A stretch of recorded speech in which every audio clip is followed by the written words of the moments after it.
بسم اللہ الرحمن الرحیم۔ شروع کرتا ہوں اللہ کے نام سے جو بے انتہا مہربان نہایت رحم والے ہیں۔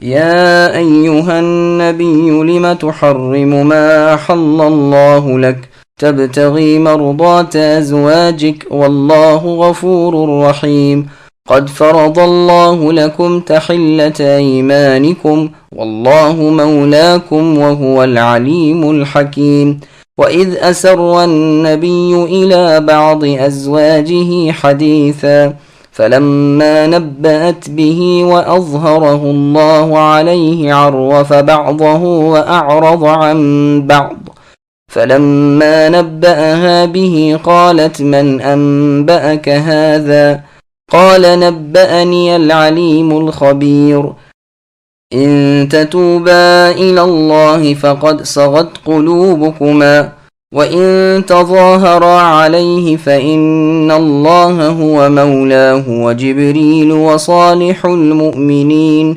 والملائكة بعد ذلك ظهير عسى ربه إن طلقكن أن يبدله أزواجا خيرا منكن مسلمات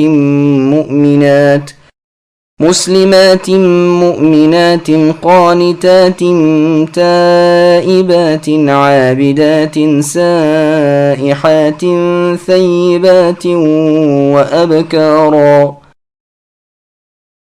اے نبی، جس چیز کو اللہ نے آپ کے لیے حلال کر دیا ہے اسے آپ کیوں حرام کرتے ہیں؟ کیا آپ اپنی بیویوں کی رضامندی حاصل کرنا چاہتے ہیں؟ اللہ تعالیٰ بخشنے والے رحم کرنے والے ہیں۔ تحقیق اللہ تعالیٰ نے تمہارے لیے قسموں کو کھول ڈالنا مقرر کر دیا ہے، اور اللہ تمہارے کارساز ہیں اور وہی پورے علم والے اور حکمت والے ہیں۔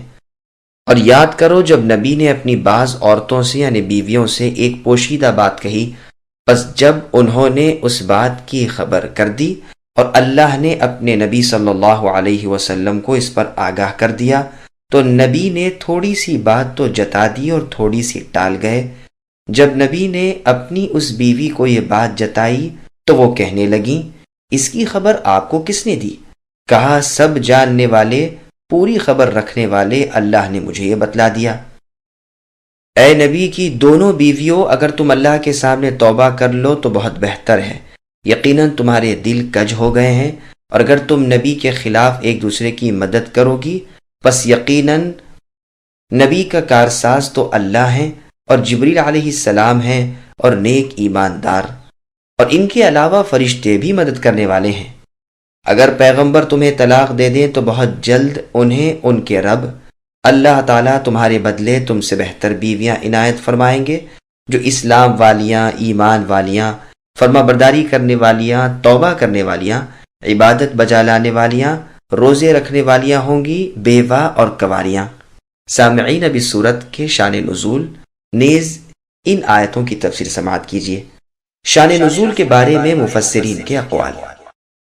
اس سورت کی ابتدائی آیتوں کے شان نزول میں مفسرین کے اقوال یہ ہیں۔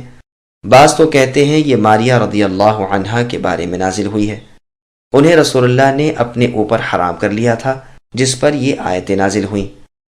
نسائی میں روایت موجود ہے کہ عائشہ اور حفصہ رضی اللہ عنہما کے کہنے سننے سے ایسا ہوا تھا کہ ایک لونڈی کی نسبت رسول اللہ نے فرمایا تھا، اس پر یہ آیتیں نازل ہوئیں۔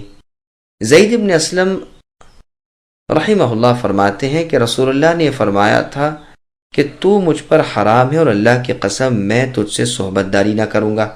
مسروق رحمۃ اللہ علیہ فرماتے ہیں پس حرام کرنے کے باب میں آپ پر عتاب کیا گیا اور قسم کے کفارے کا حکم ہوا۔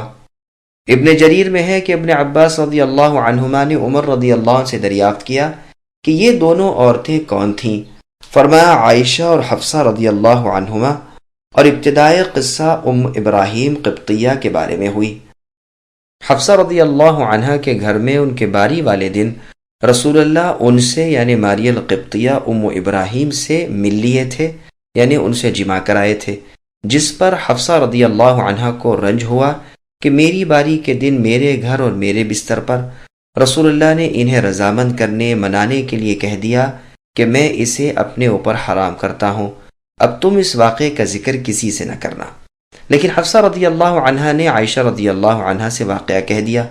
اللہ نے اس کی اطلاع اپنے نبی کو دی اور یہ کل آیتیں نازل فرمائیں۔ آپ نے کفارہ دے کر اپنی قسم توڑ دی اور اس لونڈی سے ملے جلے۔ اسی واقعے کو دلیل بنا کر عبداللہ ابن عباس رضی اللہ عنہما کا فتویٰ ہے کہ جو کہے فلاں چیز مجھ پر حرام ہے اسے قسم کا کفارہ دینا چاہیے۔ یہ بخاری اور مسلم میں بھی ہے۔ ایک شخص نے رسول اللہ سے یہی مسئلہ پوچھا کہ میں اپنی عورت کو اپنے اوپر حرام کر چکا ہوں، تو رسول اللہ نے فرمایا وہ تجھ پر حرام نہیں، کفارہ سب سے زیادہ سخت تو اللہ کی راہ میں غلام آزاد کرنا ہے۔ امام احمد رحمۃ اللہ علیہ اور بہت سے فقہا کا فتویٰ ہے کہ جو شخص اپنی بیوی یا لونڈی یا کسی کھانے پینے پہننے اوڑھنے کی چیز کو اپنے اوپر حرام کرے تو اس پر کفارہ واجب ہو جاتا ہے۔ امام شافعی رحمۃ اللہ علیہ وغیرہ فرماتے ہیں صرف بیوی اور لونڈی کے حرام کرنے پر تو کفارہ ہے، کسی اور پر نہیں، اور اگر حرام کہنے سے نیت طلاق کی رکھی ہے تو بے شک طلاق ہو جائے گی۔ اسی طرح لونڈی کے بارے میں اگر آزادگی کی نیت حرام کا لفظ کہنے سے رکھی ہے تو وہ آزاد ہو جائے گی۔ ابن عباس رضی اللہ عنہما سے مروی ہے کہ یہ آیت اس عورت کے بارے میں نازل ہوئی ہے جس نے اپنا نفس رسول اللہ کو ہبا کیا تھا، لیکن یہ بالکل عجیب و غریب بات ہے۔ بالکل صحیح بات یہ ہے کہ ان آیتوں کا اترنا رسول اللہ صلی اللہ علیہ وسلم کے شہد حرام کر لینے پر تھا۔ صحیح بخاری میں اس آیت کے موقع پر ہے کہ زینب بنت جحش رضی اللہ عنہا ام المؤمنین کے گھر رسول اللہ صلی اللہ علیہ وسلم شہد پیتے تھے اور اس کی خاطر ذرا سی دیر وہاں ٹھہرتے بھی تھے۔ اس پر عائشہ اور حفصہ رضی اللہ عنہما امہات المؤمنین نے آپس میں مشورہ کیا کہ ہم میں سے جس کے ہاں رسول اللہ آئیں وہ کہے کہ یا رسول اللہ، آج تو آپ کے منہ سے گوند کی سی بو آتی ہے، شاید آپ نے مغافیر کھایا ہوگا، چنانچہ ہم نے یہی کیا۔ رسول اللہ نے فرمایا نہیں، میں نے تو زینب کے گھر شہد پیا ہے، اب قسم کھاتا ہوں کہ نہ پیوں گا، یہ کسی سے کہنا مت۔ امام بخاری رحمۃ اللہ علیہ اس حدیث کو کتاب الایمان والنذور میں بھی کچھ زیادتی کے ساتھ لائے ہیں، جس میں ہے کہ دونوں عورتوں سے یہاں مراد عائشہ اور حفصہ امہات المؤمنین رضی اللہ عنہا ہیں، اور چپکے سے بات کہنا یہی تھا کہ میں نے شہد پیا ہے۔ کتاب الطلاق میں امام صاحب رحمۃ اللہ علیہ اس حدیث کو لائے ہیں۔ پھر فرمایا ہے مغافیر گوند کے مشابہ ایک چیز ہے جو شور گھاس میں پیدا ہوتی ہے، اس میں قدرے مٹھاس ہوتی ہے۔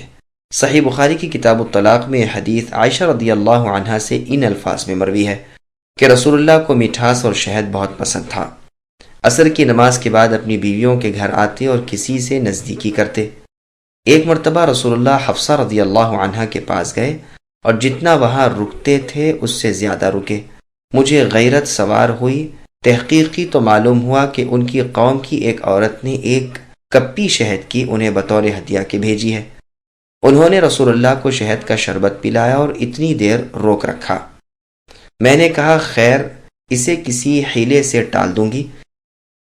چنانچہ میں نے سودا بنت زمعہ رضی اللہ عنہا سے کہا کہ تمہارے پاس جب رسول اللہ آئیں اور قریب ہوں تو تم کہنا کہ آج کیا آپ صلی اللہ علیہ وسلم نے مغافیر کھایا ہے؟ رسول اللہ فرمائیں گے نہیں۔ تم کہنا پھر یہ بدبو کیسی آتی ہے؟ رسول اللہ فرمائیں گے مجھے حفصہ نے شہد پلایا تھا۔ تو تم کہنا کہ شاید شہد کی مکھی نے عرفت نامی خاردار درخت چوسا ہوگا۔ میرے پاس آئیں گے، میں بھی یہی کہوں گی۔ پھر اے صفیہ، جب تمہارے پاس آئیں تو تم بھی یہی کہنا۔ سودا رضی اللہ عنہ ام المؤمنین فرماتی ہیں جب رسول اللہ میرے گھر آئے، ابھی تو دروازے پر ہی تھے جو میں نے ارادہ کیا کہ تم نے جو مجھ سے کہا ہے میں رسول اللہ سے کہہ دوں، کیونکہ میں تم سے بہت ڈرتی تھی، لیکن خیر اس وقت تو خاموش رہی۔ جب رسول اللہ میرے پاس آئے میں نے تمہارا تمام کہنا پورا کر دیا۔ پھر میرے پاس آئے، میں نے بھی یہی کہا۔ پھر صفیہ رضی اللہ عنہ کے پاس گئے تو انہوں نے بھی یہی کہا۔ پھر حفصہ رضی اللہ عنہ کے پاس گئے تو حفصہ رضی اللہ عنہ نے شہد کا شربت پلانا چاہا۔ رسول اللہ نے فرمایا مجھے اس کی حاجت نہیں۔ سودا رضی اللہ عنہ فرمانے لگی افسوس، ہم نے اسے حرام کر دیا۔ میں نے کہا خاموش رہو۔ صحیح مسلم کی اس حدیث میں اتنی زیادتی اور ہے کہ نبی کو بدبو سے سخت نفرت تھی، اسی لیے ان بیویوں نے کہا تھا آپ صلی اللہ علیہ وسلم نے مغافیر کھایا ہے۔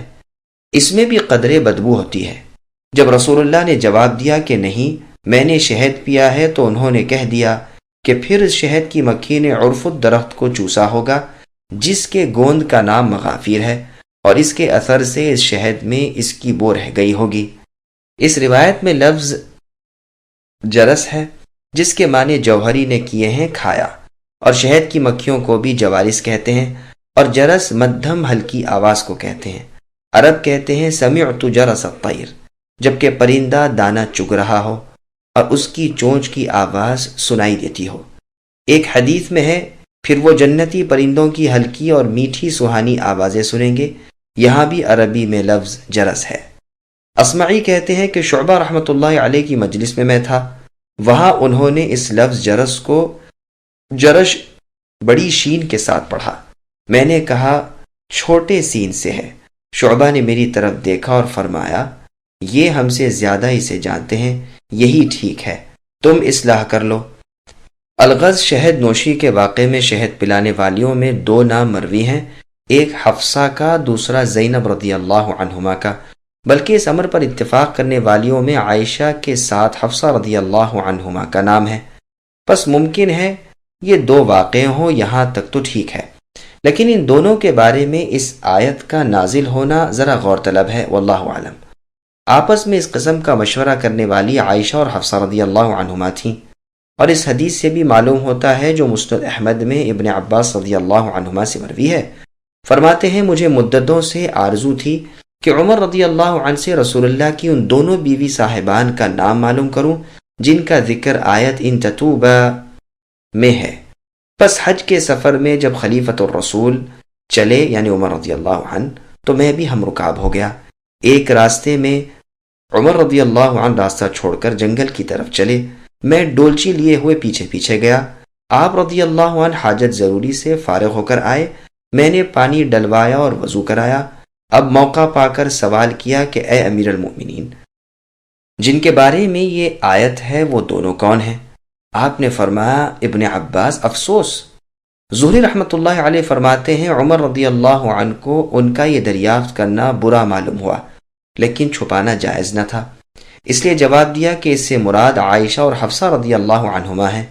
پھر عمر رضی اللہ عنہ نے واقعہ بیان کرنا شروع کیا کہ ہم قریش تو اپنی عورتوں کو اپنے زیر فرمان رکھتے تھے، لیکن مدینے والوں پر عموماً ان کی عورتیں حاوی تھیں۔ جب ہم ہجرت کر کے مدینہ آئے تو ہماری عورتوں نے بھی ان کی دیکھا دیکھی ہم پر غلبہ حاصل کرنا چاہا۔ میں مدینے کے بالائی حصے میں امیہ ابن زید رضی اللہ عنہ کے گھر میں ٹھہرا ہوا تھا۔ ایک مرتبہ اپنی بیوی پر کچھ ناراض ہوا اور کچھ کہنے سننے لگا، تو پلٹ کر اس نے مجھے جواب دینے شروع کیے۔ مجھے نہایت برا معلوم ہوا کہ یہ کیا حرکت ہے، یہ نئی بات کیسی؟ اس نے میرا تعجب دیکھ کر کہا کہ آپ کس خیال میں ہیں؟ اللہ کی قسم رسول اللہ کی بیویاں بھی رسول اللہ کو جواب دیتی ہیں، اور بعض مرتبہ تو دن بھر بول چال چھوڑ دیتی ہیں۔ اب میں تو ایک دوسری الجھن میں پڑ گیا، سیدھا اپنی بیٹی حفصہ ام المؤمنین رضی اللہ عنہا کے گھر گیا اور دریافت کیا کہ کیا یہ سچ ہے کہ تم رسول اللہ کو جواب دیتی ہو اور کبھی کبھار سارا دن روٹھی رہتی ہو؟ جواب ملا کہ سچ ہے۔ میں نے کہا کہ برباد ہوئی اور نقصان میں پڑی جس نے ایسا کیا۔ کیا تم اس سے غافل ہو گئیں کہ رسول اللہ صلی اللہ علیہ وسلم کے غصے کی وجہ سے ایسی عورت پر اللہ ناراض ہو جائے اور وہ کہیں کی نہ رہے؟ خبردار، آئندہ سے رسول اللہ کو کوئی جواب نہ دینا، نہ رسول اللہ سے کچھ طلب کرنا، جو مانگنا ہو مجھ سے مانگ لیا کرو۔ عائشہ رضی اللہ عنہا کو دیکھ کر تم ان کی حرص نہ کرنا، وہ تم سے اچھی اور تم سے زیادہ رسول اللہ صلی اللہ علیہ وسلم کی منظور نظر ہیں۔ اب اے ابن عباس اور سنو، میرا پڑوسی ایک انصاری تھا، اس نے اور میں نے باریاں مقرر کر لی تھیں۔ ایک دن میں رسول اللہ کی خدمت میں گزارا تھا اور ایک دن وہ۔ میں اپنی باری والے دن کی تمام حدیثیں، آیتیں وغیرہ انہیں آ کر سنا دیتا اور وہ مجھے۔ یہ بات ہم میں اس وقت مشہور ہو رہی تھی کہ غسانی بادشاہ اپنے فوجی گھوڑوں کے نعل لگوا رہا ہے اور اس کا ارادہ ہم پر چڑھائی کرنے کا ہے۔ ایک مرتبہ میرے ساتھی اپنی باری والے دن گئے ہوئے تھے، عشاء کے وقت آ گئے اور میرا دروازہ کھڑکھڑا کر مجھے آوازیں دینے لگے۔ میں گھبرا کر باہر نکلا کہ خیریت تو ہے؟ انہوں نے کہا آج تو بڑا بھاری کام ہو گیا۔ میں نے کہا کیا غسانی بادشاہ آ پہنچا؟ انہوں نے کہا اس سے بھی بڑھ کر۔ میں نے پوچھا وہ کیا؟ کہا رسول اللہ صلی اللہ علیہ وسلم نے اپنی بیویوں کو طلاق دے دی۔ میں نے کہا افسوس، حفصہ برباد ہو گئی اور اس نے تو نقصان اٹھایا، مجھے پہلے ہی سے اس امر کا کھٹکا تھا۔ صبح کی نماز پڑھتے ہی کپڑے پہن کر میں چلا، سیدھے اپنی بیٹی حفصہ رضی اللہ عنہ کے پاس گیا، دیکھا کہ وہ رو رہی ہیں۔ میں نے کہا کیا رسول اللہ صلی اللہ علیہ وسلم نے تمہیں طلاق دے دی؟ جواب دیا یہ تو کچھ معلوم نہیں۔ رسول اللہ ہم سے الگ ہو کر اپنے بالا خانے میں تشریف فرما ہے۔ میں وہاں گیا، دیکھا کہ ایک حبشی غلام پہرے پر ہیں۔ میں نے کہا جاؤ میرے لیے اجازت طلب کرو۔ وہ گئے، پھر آ کر کہا کہ رسول اللہ نے کچھ جواب نہیں دیا۔ میں وہاں سے واپس چلا آیا، مسجد میں گیا، دیکھا کہ ممبر کے پاس ایک گروہ صحابہ کا بیٹھا ہوا ہے اور بعض کے تو آنسو نکل رہے ہیں۔ میں تھوڑی سی دیر بیٹھا لیکن چین کہاں، پھر اٹھ کھڑا ہوا اور وہاں جا کر غلام سے کہا کہ میرے لیے اجازت طلب کرو۔ انہوں نے پھر آ کر یہی کہا کہ کچھ جواب نہیں ملا۔ میں دوبارہ مسجد چلا گیا، پھر وہاں سے گھبرا کر نکلا، یہاں آیا، پھر غلام سے کہا، غلام گئے آئے اور وہی جواب دیا۔ میں واپس مڑا ہی تھا کہ غلام نے مجھے آواز دی کہ آئیے آپ کو اجازت مل گئی۔ میں گیا، دیکھا کہ رسول اللہ ایک بوریے پر ٹیک لگائے بیٹھے ہوئے ہیں جس کے نشان رسول اللہ کے جسم مبارک پر ظاہر ہیں۔ میں نے کہا اللہ کے رسول، کیا آپ نے اپنی بیویوں کو طلاق دے دی ہے؟ رسول اللہ نے سر اٹھا کر میری طرف دیکھا اور فرمایا نہیں۔ میں نے کہا اللہ اکبر، اے اللہ کے رسول، بات یہ ہے کہ ہم قوم قریش تو اپنی بیویوں کو دباؤ میں رکھا کرتے تھے، لیکن مدینے والوں پر ان کی بیویاں غالب ہیں۔ یہاں آ کر ہماری عورتوں نے بھی ان کی دیکھا دیکھی یہی حرکت شروع کر دی۔ پھر میں نے اپنی بیوی کا واقعہ بیان کیا اور اپنا۔ یہ خبر پا کر رسول اللہ صلی اللہ علیہ وسلم کی بیویاں بھی ایسا کرتی ہیں۔ یہ کہنا بھی بیان کیا کہ انہیں ڈر نہیں کہ اللہ کے رسول کے غصے کی وجہ سے اللہ بھی ناراض ہو جائے اور وہ ہلاک ہو جائیں۔ اس پر رسول اللہ مسکرائے۔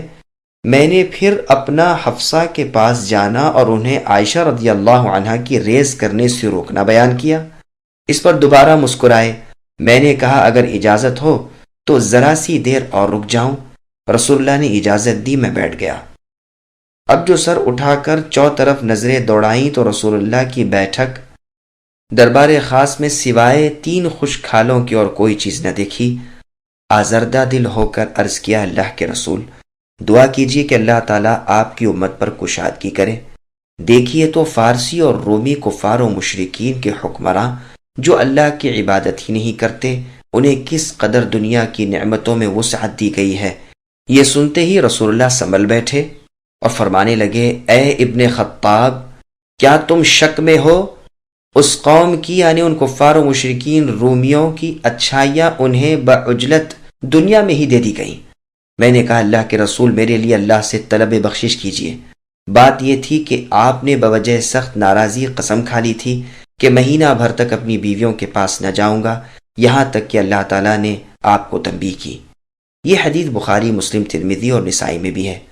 بخاری و مسلم کی حدیث میں ہے کہ ابن عباس رضی اللہ عنہما فرماتے ہیں، سال بھر اسی امید میں گزر گیا کہ موقع ملے تو عمر رضی اللہ عنہ امیر المؤمنین سے ان دونوں کے نام دریافت کروں، لیکن ہیبت فاروقی سے ہمت نہیں پڑتی تھی، یہاں تک کہ حج کی واپسی میں پوچھا، پھر پوری حدیث بیان کی جو ابھی گزر چکی۔ صحیح مسلم میں ہے کہ طلاق کی شہرت کا واقعہ پردے کی آیتوں کے نازل ہونے سے پہلے کا ہے۔ اس میں یہ بھی ہے کہ عمر رضی اللہ عنہ جس طرح حفصہ رضی اللہ عنہ کے پاس جا کر انہیں سمجھا آئے تھے، اسی طرح عائشہ رضی اللہ عنہ کے پاس بھی ہو آئے تھے، اور یہ بھی ہے کہ وہ غلام جو ڈیوڑی پر پہرا دے رہے تھے رباح رضی اللہ عنہ تھے۔ یہ بھی ہے کہ عمر رضی اللہ عنہ نے رسول اللہ سے کہا، آپ عورتوں کے بارے میں اس مشقت میں کیوں پڑتے ہیں؟ اگر آپ انہیں طلاق بھی دے دیں تو آپ کے ساتھ اللہ تعالیٰ ہے اور اللہ کے فرشتے ہیں اور جبریل اور میکائیل اور میں اور ابو بکر اور جملہ مؤمن۔ عمر رضی اللہ عنہ فرماتے ہیں، الحمدللہ میں اس قسم کی جو بات کہتا مجھے امید لگی رہتی کہ اللہ تعالیٰ میری بات کی تصدیق نازل فرمائیں گے، بس اس موقع پر بھی آیت تخیر یعنی عسى ربه الى آخرہ وَإِن تَظَاهَرَ عَلَيْهِ الى آخرہ آپ صلی اللہ علیہ وسلم پر نازل ہوئیں۔ مجھے جب رسول اللہ سے معلوم ہوا کہ رسول اللہ نے اپنی ازواج مطہرات کو طلاق نہیں دی تو میں نے مسجد آ کر دروازے پر کھڑے ہو کر اونچی آواز سے سب کو اطلاع دے دی کہ رسول اللہ نے ازواج مطہرات کو طلاق نہیں دی۔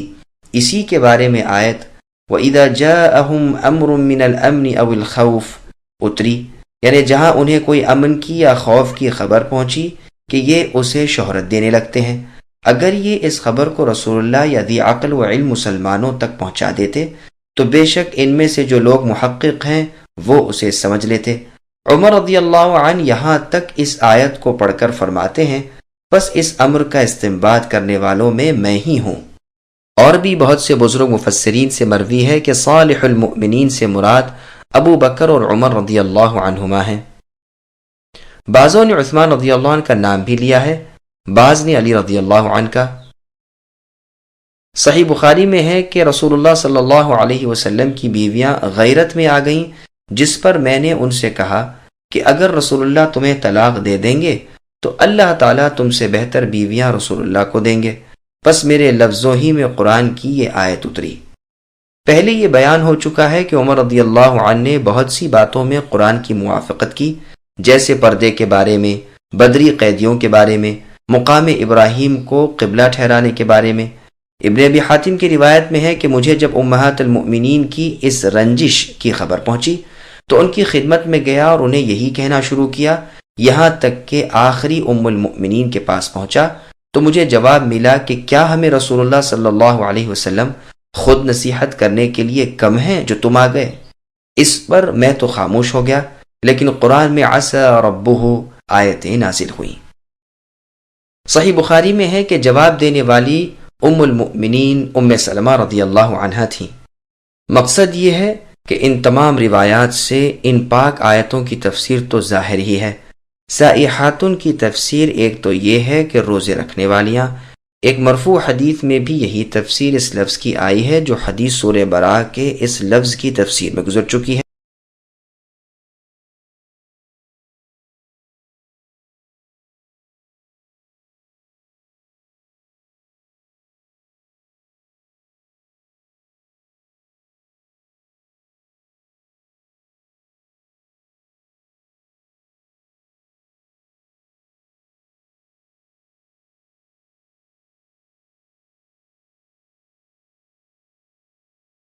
يا أيها الذين آمنوا قوا أنفسكم وأهليكم نارا وقودها الناس والحجارة عليها ملائكة غلاظ شداد لا يعصون الله ما أمرهم ويفعلون ما يؤمرون يا أيها الذين كفروا لا تعتذروا اليوم انما تجزون ما كنتم تعملون يا ايها الذين آمنوا توبوا الى الله توبة نصوحا عسى ربكم ان يكفر عنكم سيئاتكم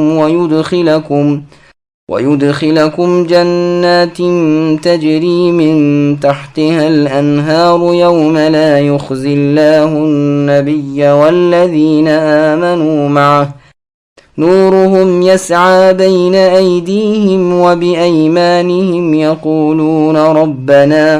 يقولون ربنا أتمم لنا نورنا واغفر لنا انک علی کل شیء قدیر۔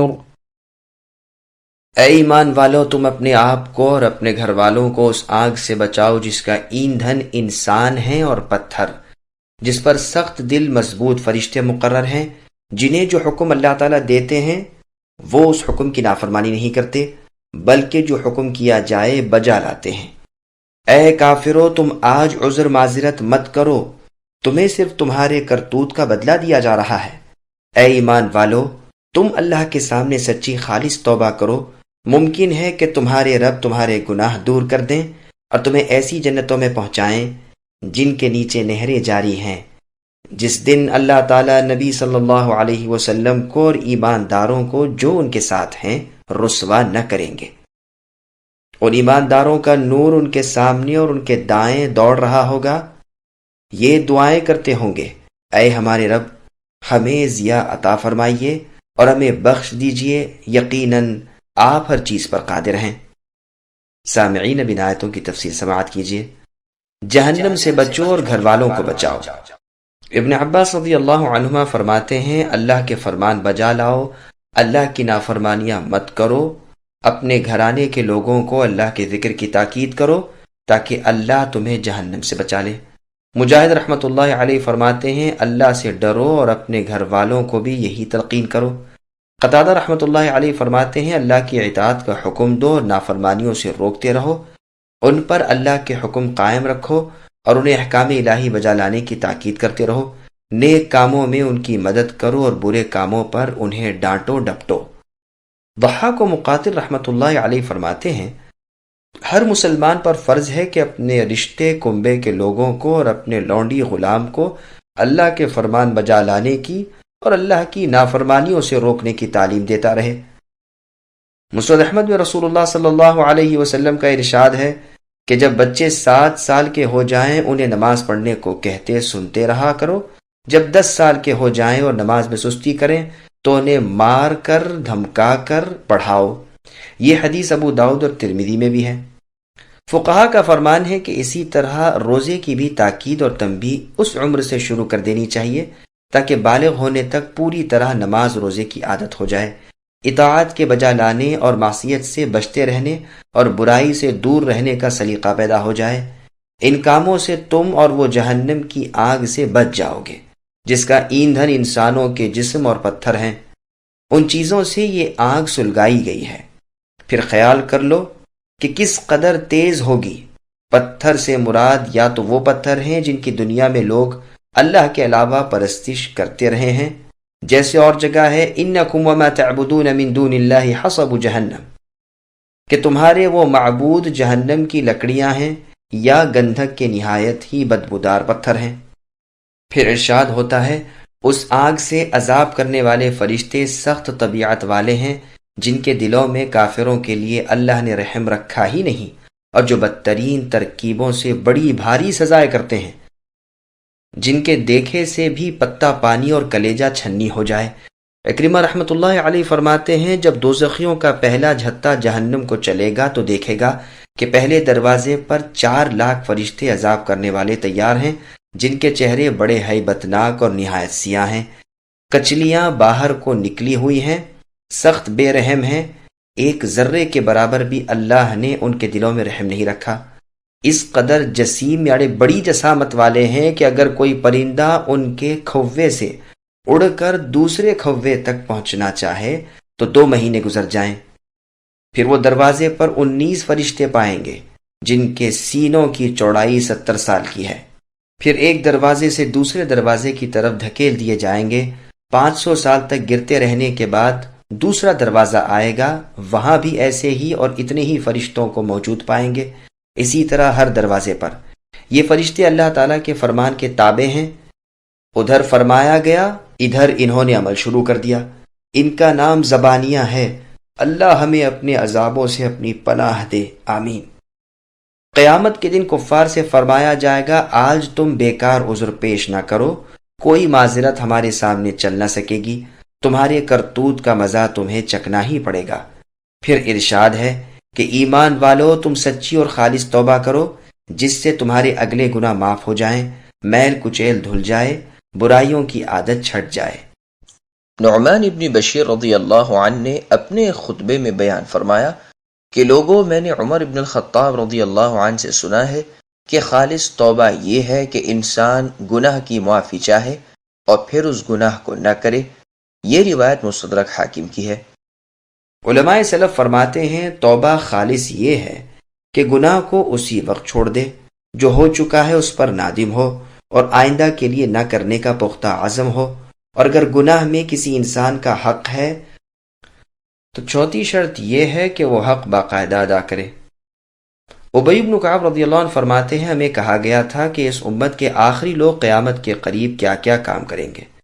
ان میں ایک یہ ہے کہ انسان اپنی بیوی یا لونڈی سے اس کے پاخانے کی جگہ میں وطی کرے گا جو اللہ اور اس کے رسول نے مطلق حرام قرار دیا۔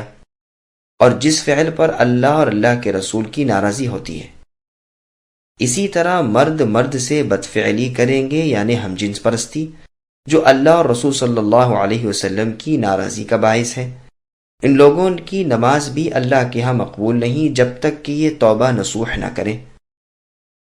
زر رحمۃ اللہ علیہ نے ابی رضی اللہ عنہ سے پوچھا، توبہ نصوح کیا ہے؟ فرمایا میں نے رسول اللہ سے یہی سوال کیا تھا تو فرمایا قصور سے گناہ ہو گیا پھر اس پر نادم ہونا، اللہ تعالیٰ سے معافی چاہنا اور پھر اس گناہ کی طرف مائل نہ ہونا۔ حسن رحمۃ اللہ علیہ فرماتے ہیں توبہ نصوح یہ ہے کہ جیسے گناہ کی محبت تھی ویسا ہی بغض دل میں بیٹھ جائے، اور جب وہ گناہ یاد آئے اس سے استغفار ہو۔ جب کوئی شخص توبہ کرنے پر پختگی کر لیتا ہے اور اپنی توبہ پر جمع رہتا ہے تو اللہ تعالیٰ اس کی تمام اگلی خطائیں مٹا دیتے ہیں، جیسے کہ صحیح حدیث میں ہے کہ اسلام لانے سے پہلے کی تمام خطائیں اسلام فنا کر دیتا ہے، اور توبہ سے پہلے کی تمام خطائیں توبہ سوخت کر دیتی ہے یعنی ختم کر دیتی ہے۔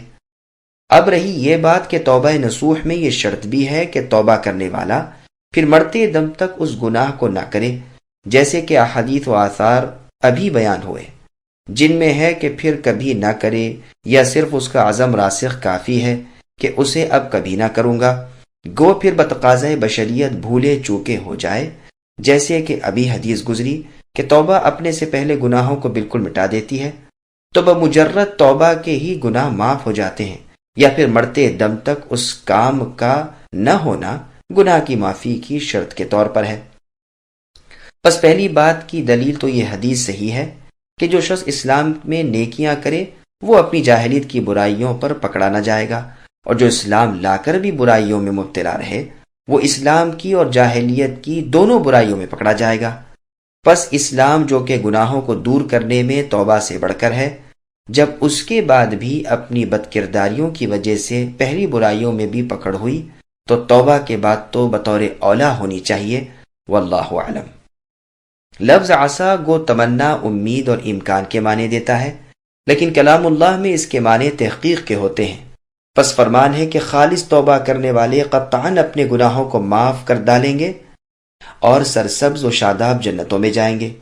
پھر ارشاد ہے قیامت کے دن اللہ تعالیٰ اپنے نبی کو اور ان کے ایماندار ساتھیوں کو ہرگز شرمندہ نہ کریں گے، انہیں اللہ کی طرف سے نور عطا ہوگا جو ان کے آگے آگے اور دائیں طرف ہوگا، اور سب اندھیروں میں ہوں گے اور یہ روشنی میں ہوں گے، جیسے کہ پہلے سورہ حدید کی تفسیر میں گزر چکا۔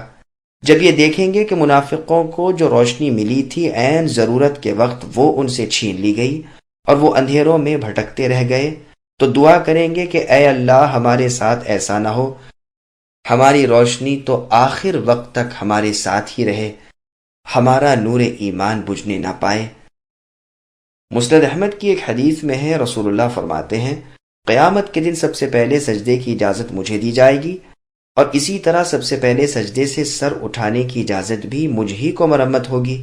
میں اپنے سامنے اور دائیں بائیں نظر ڈال کر اپنی امت کو پہچان لوں گا۔ ایک صحابی نے کہا اللہ کے رسول آپ انہیں کیسے پہچانیں گے؟ وہاں تو بہت سی امتیں مخلوط ہوں گی۔ رسول اللہ نے فرمایا میری امت کے لوگوں کی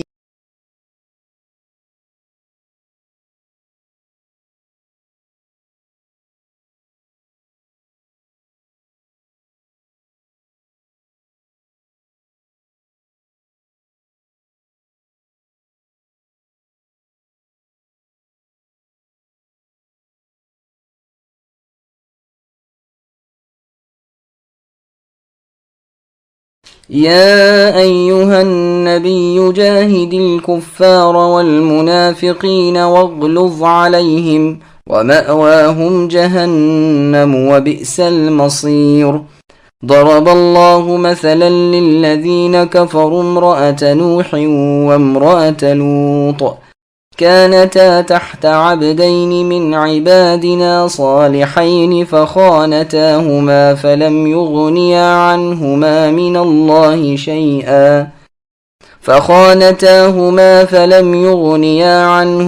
من الله شيئا وقيل ادخلا النار مع الداخلين۔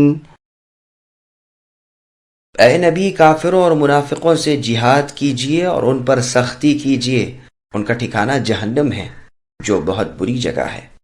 اللہ تعالیٰ نے کافروں کے لیے نوح علیہ السلام اور لوط علیہ السلام کی بیوی کی کہاوت بیان فرمائی، یہ دونوں ہمارے بندوں میں سے شائستہ اور نیک بندوں کے گھر میں تھیں، یعنی ان کی بیویاں، پھر انہوں نے خیانت کی، پس وہ دونوں نیک بندے ان سے اللہ کے کسی عذاب کو نہ روک سکے، اور حکم دے دیا گیا کہ اے عورتوں، دوزخ میں جانے والوں کے ساتھ تم دونوں بھی چلی جاؤ۔ سامعین، اب آیتوں کی تفسیر سماعت کیجیے۔ نوح اور لوط علیہ السلام کی بیویوں کا ذکر۔ اللہ تعالیٰ اپنے نبی صلی اللہ علیہ وسلم کو حکم دیتے ہیں کہ کافروں سے جہاد کیجیے، ہتھیاروں کے ساتھ منافقوں سے جہاد کیجیے، حدود الہی جاری کرنے کے ساتھ ان پر دنیا میں سختی کیجیے، آخرت میں بھی ان کا ٹھکانہ جہنم ہے جو بدترین بازگشت ہے۔ پھر مثال دے کر سمجھایا کہ کافروں کا مسلمانوں سے ملنا جلنا، خلط ملط رہنا انہیں ان کے کفر کے باوجود اللہ کے ہاں کچھ نفع نہیں دے سکتا۔ دیکھو تو دو پیغمبروں کی عورتیں، نوح کی اور لوط علیہ السلام کی، جو ہر وقت ان نبیوں کی صحبت میں رہنے والی اور دن رات ساتھ اٹھنے بیٹھنے والی اور ساتھ ہی کھانے پینے والی بلکہ سونے جاگنے والی تھیں، لیکن چونکہ ایمان میں ان کے ساتھی نہ تھیں اور اپنے کفر پر قائم تھیں، پس پیغمبروں کی 8 پہر کی صحبت انہیں کچھ کام نہ آئی۔ انبیاء اللہ انہیں اخروی نفع نہ پہنچا سکے اور نہ اخروی نقصان سے بچا سکے، بلکہ ان عورتوں کو بھی دوزخیوں کے ساتھ جہنم میں جانے کو کہہ دیا گیا۔ یہ یاد رہے کہ خیانت کرنے سے مراد یہاں بدکاری نہیں۔ انبیاء علیہم السلام کی حرمت و عصمت اس سے بہت اعلیٰ اور بالا ہے کہ ان کے گھر والیاں فاحشہ ہوں۔ ہم اس کا پورا بیان سورہ نور کی تفسیر میں کر چکے ہیں، بلکہ یہاں مراد خیانت فی الدین ہے، یعنی دین میں اپنے خاوندوں کی خیانت کی، ان کا ساتھ نہ دیا۔ ابن عباس رضی اللہ عنہما فرماتے ہیں ان کی خیانت زناکاری نہ تھی، بلکہ یہ تھی کہ نوح علیہ السلام کی بیوی تو لوگوں سے کہا کرتی تھی کہ یہ یعنی میرے شوہر نوح علیہ السلام مجنون پاگل آدمی ہے، اور لوط علیہ السلام کی بیوی جو مہمان لوط علیہ السلام کے ہاں آتے تو کافروں کو خبر دیتی تھیں۔ یہ دونوں بددین تھیں۔ نوح علیہ السلام کی رازداری اور پوشیدہ طور پر ایمان لانے والوں کے نام کافروں پر ظاہر کر دیا کرتی تھیں۔ اسی طرح لوط علیہ السلام کی بیوی بھی اپنے خاوند اللہ کے رسول لوط علیہ السلام کی مخالف تھی، اور جو لوگ آپ کے ہاں مہمان بن کر ٹھہرتے یہ جا کر اپنی قوم سے خبر کر دیتی جنہیں بد فعلی کی عادت تھی۔ بلکہ عبداللہ بن عباس رضی اللہ عنہما سے مروی ہے کہ کسی پیغمبر کی کسی عورت نے بدکاری نہیں کی۔ اسی طرح اکرمہ، سعید بن جبیر، ضحاک رحمۃ اللہ علیہم وغیرہ سے مروی ہے۔ اس سے استدلال کر کے بعض علماء نے کہا ہے کہ جو عام لوگوں میں مشہور ہے کہ حدیث میں ہے جو شخص کسی ایسے کے ساتھ کھائے جو بخشا ہوا ہو اسے بھی بخش دیا جائے۔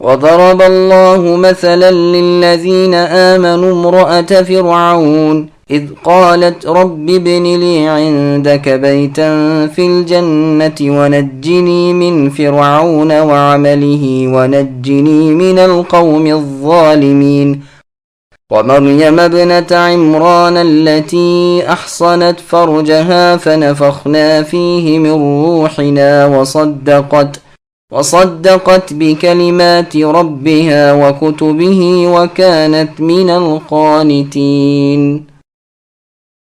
اللہ تعالیٰ نے ایمان والوں کے لیے فرعون کی بیوی کی کہاوت بیان فرمائی جبکہ اس نے دعا کی کہ اے میرے رب، میرے لیے اپنے پاس سے جنت میں مکان بنائیے اور مجھے فرعون سے اور اس کے عمل سے بچائیے اور مجھے ظالم لوگوں سے خلاصی دیجیے۔ اور مثال بیان فرمائی مریم بنت عمران کی جس نے اپنے ناموس کی حفاظت کی، پھر ہم نے اپنی طرف سے اس میں جان پھونک دی۔